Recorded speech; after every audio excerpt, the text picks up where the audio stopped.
মামার মতো নীতি কথা নয়, প্রীতি কথা। ঈদ প্রীতি ফুটবল ম্যাচ।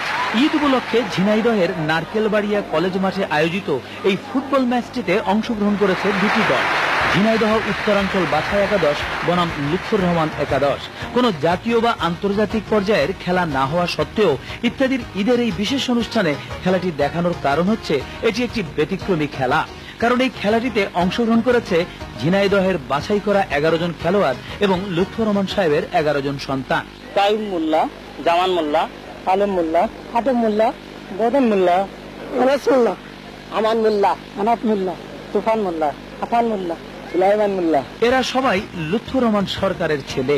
একই ব্যক্তির 11 জন সন্তান নিয়ে পৃথিবীর আর কোথাও কোনো ফুটবল দল আছে কিনা তা আমাদের জানা নেই। জনপ্রিয়তার কারণে বিভিন্ন জেলা থেকে এই খেলা দেখার জন্য লোক আসে এবং হাজার হাজার লোকের সমাগম হয়।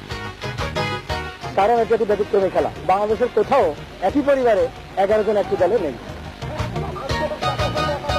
প্রায় প্রতি বছর ঈদেই এই খেলাটি স্থানীয় জনসাধারণের মধ্যে বেশ প্রাণচাঞ্চল্যের সৃষ্টি করে। আজকে আমরা স্টুডিওতে আমন্ত্রণ জানিয়েছি লুৎফর রহমান সরকারকে।